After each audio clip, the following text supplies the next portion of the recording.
Hi, this is Steve Walton from Tropic Heating and PatioHeat.com.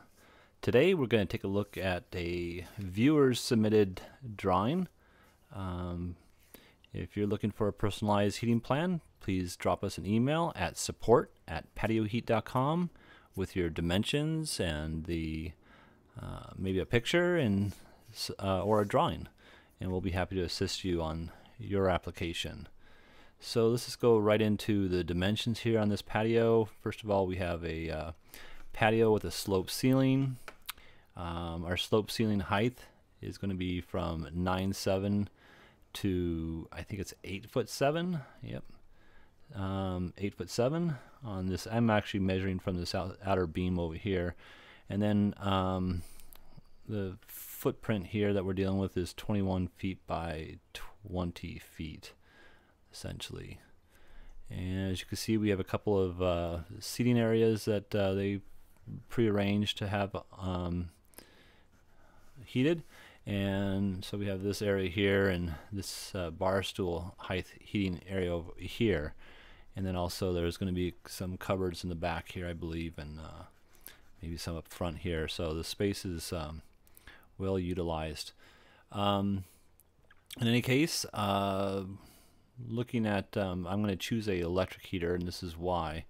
What I've wanted to do is kind of conceal as much as possible the heating equipment itself, and because these beams are so nicely spread apart, we have this 2'8" spread centers, and gives me 2 feet and 4 inches between the beams. The heater itself is 8 inches wide, and then it gives me 10 inches on either side to keep clearances. So I can actually physically place this unit inside this bay. The thing I need to be careful of as well, not only the clearances on the sides, but I have to make sure that this edge, this bottom edge of the heater, is not mounted anywhere higher than the bottom edge of this beam here. Sorry, so this clearance here is critical as well, the height, I should say, elevation of the heater itself. Because it's a sloped ceiling, you can see that I have one bracket attached right now and one that's detached here, so we have some space up here that we have to deal with. So either the customer can place a block up here to fill that gap, or maybe we prefab their own bracket themselves to allow for that gap. So what else can we look at? The installation height itself for each unit. This one here is going to end up being about 8 foot 9 inches, and then I have another one here, 9'2", and that's this edge here, the outer edge of the heater. Again, this one needs to be level. So excuse me, the importance of the levelness of the heater is that these heaters have electric elements, and in that electric element, inside that electric element is basically a spun wound piece of nichrome, and as you heat it up, it expands and cools off as it cools down or contracts. And if it was at an angle, it would keep on expanding and contracting, until it started to go downhill on the slope, and then all your coils would end up gathering on one end, and then have a super hot spot, and then the rest of it wouldn't really be heating up properly. And when you have a really super hot spot, you can end up damaging that coil. So it's important that this heater is level. So what else can we talk about before I turn off the dimensions here? I think we have all the dimensions stated, so let me just go ahead and turn that off, and now I'm going to go ahead and turn on the amount of ray that we have here available. So as you see here, I got actually 5 units, and I'm not quite sure if this 5th unit, this outer unit, is one that we really would like to have here, so I'm just going to take that out for the moment. You can either put 4,000 watt units up here or 6,000 watt units. As you can see, the higher you go, the intensity of the ray, or the distance that it really covers, is less. So the effective range of that heater is almost done at 4,000 feet, or excuse me, at 4,000 watts. So these units you might definitely consider using a 6,000 watt, but if this is a standing only area or even bar stool seating area, what happened to my bar stools?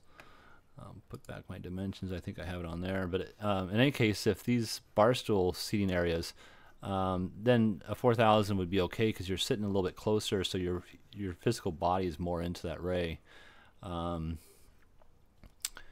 So you can see with the so yes, you could go with the 6,000 and a 4,000 watt unit, either one. If you went to a 6,000 watt unit on this side here, for instance, though, you might really want to consider having an intensity control, because at some times of the year that 6,000 would be too much, and a 4,000 not enough. But definitely a 4,000. You can use a control system for it, but most of the time on a 4,000 watt at this type of height, you would probably use it on full. Over here at the bar stool, you might even consider using a dimming on that application. But you know, we all know that this changes throughout the year. You might have an event where you might put a table or additional chairs or something of that nature, and you want to make sure that you're covering the spaces that you plan on utilizing. So in any case, you can see here I have this drawn out to plan, I'm pretty sure here. So I have this in this 1, 2, 3, 4th bay over, and then I think it skips 2 and then to the 3rd bay over here. So we're 4 again in 1, 2, 3, 4. We could turn on that other heater that I showed you before, but I'm not quite sure if it really needs that. It'd be up to the customer to make that ultimate decision. But if that was the case, to keep it in line with what we have going on here, we just skip over, I believe, 2, and then so it would be in this bay over here. So I think that pretty much covers everything we have on this application. You can see the coverage is pretty nice, and we got good uniform overlays on these edges here, overlapping rays. Here we have a really nice overlay, so we have even coverage throughout the whole space. Also, this just a side note, you can also place these on individual switches, or if you're going to use a control system, maybe a zone 1 and a zone 2, something of that nature, just so that you're utilizing the energy properly, throughout the usage time. All right, well, thank you for watching this video. I hope that this has helped the end user making his decision, and we're always here willing to help out anybody, so give us a call, and we thank you and have a great day.